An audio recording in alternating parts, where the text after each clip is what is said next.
സാലമ്മക്ക് ഏറ്റവും ഇഷ്ടപ്പെട്ട ഒരു ഫ്രൂട്ടാണ് ഈ മാങ്ങ എന്ന് പറയുന്നത്. പഴുത്ത മാങ്ങ 1, 2, 3, 4, 5 എത്ര വേണമെങ്കിലും അവൾ തിന്നും. പക്ഷേ ചോറ് തിന്നാൻ മാത്രം അവളെ നിർബന്ധിക്കരുത് കേട്ടോ. നല്ല മധുരമുള്ള മാങ്ങയായിരുന്നു, പക്ഷേ ഒരെണ്ണേ ഉള്ളായിരുന്നു. അങ്ങനെ പെട്ടെന്ന് തന്നെ ചെത്തിയപ്പോൾ അതാ അതിൻ്റെ മാങ്ങാണ്ടി കൊണ്ടുപോയി മക്കളെ.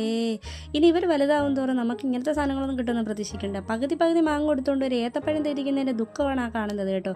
അതൊക്കെ കഴിഞ്ഞിട്ട് റെമോ ആവാതിരിക്കാൻ മുടിയൊക്കെ വാരി കെട്ടി നേരെ ട്യൂഷന് വിട്ടിട്ടുണ്ടായിരുന്നു. പിറ്റേന്ന് രാവിലത്തെ ലഞ്ച് ബോക്സ് എന്ന് പറയുന്നത് കുറച്ച് പയർവിഴുക്ക് ആദ്യം ആക്കാമെന്ന് വിചാരിച്ചു. പക്ഷേ ആദ്യം ഞാൻ തോരൻ അറിയാതെ ചെവത്തില്ലാതെ അരിയായിരുന്നു കേട്ടോ.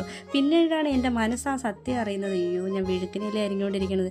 കൂടെ എന്നാൽ ഒറ്റപ്പെട്ടിരിക്കുന്ന ഒരു ക്യാരറ്റിനെ കണ്ടിട്ട് വല്ലാതെ ദുഃഖം തോന്നി. അതിനെയും കൂടെ അതിൻ്റെ കൂടെ ചേർത്തിട്ടുണ്ട് കേട്ടോ. ഒത്തിരി കളർ കോമ്പിനേഷനൊക്കെ ആയിക്കോട്ടെ എന്ന്. അപ്പോൾ ഗ്രീനും ഓറഞ്ചും കൂടെ കളർ കോമ്പിനേഷൻ എനിക്കെന്നെ ഇഷ്ടപ്പെടും. എന്ത് രസമുണ്ടല്ലേ.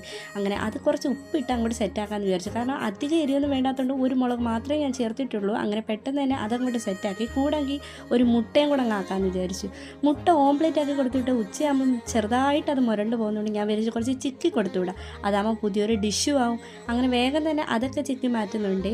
മുട്ടയെന്ന് പറയുന്ന സാധനം സാലമാക്ക് തിന്നാൻ കുറച്ച് പാടാണ്. ദുവാക്ക് വലിയ കുഴപ്പമില്ല, പക്ഷേ ടീച്ചർമാരുള്ളതുകൊണ്ട് ഒന്നും പറയാനും പറ്റില്ല. എന്നെ ചീത്ത വിളിക്കാൻ സ്കൂളിൽ ഇരുന്ന് പറ്റാത്തതുകൊണ്ട് അവൾ എങ്ങനെയും തിന്നിട്ടൊക്കെ വരും. അടുപ്പിൽ നമ്മൾ ചോറങ്ങനെ ആയിക്കൊണ്ടിരിക്കുകയാണ്. പിന്നെ രാവിലത്തെ ആഹാരം എന്ന് വെച്ചാൽ ഇന്ന് കുറച്ച് ഓട്ടടയാക്കാമെന്ന് വിചാരിച്ചു.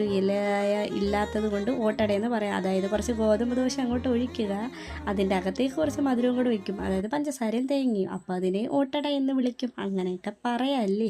എന്തായാലും അതങ്ങോട്ട് റെഡിയാക്കുന്നുണ്ട്. കാരണം വെറും ഗോതമ്പ് ദോശയായിട്ട് കൊടുത്താൽ സാലമ്മേനെ ചീത്ത വിളിക്കും. ഇങ്ങനെയാകുമ്പോൾ നമുക്ക് ഓട്ടട എന്നെങ്കിലും പറയാമല്ലോ. അപ്പോഴത്തേക്ക് റംബുട്ടാൻ്റെ കാലമായതുകൊണ്ട് തന്നെ കുരങ്ങന്മാർ ഇതാ വെളിയിൽ വന്ന് നിൽപ്പുണ്ട്. അപ്പോൾ എല്ലാവരും സബ്സ്ക്രൈബ് ചെയ്യണം. Okay, by.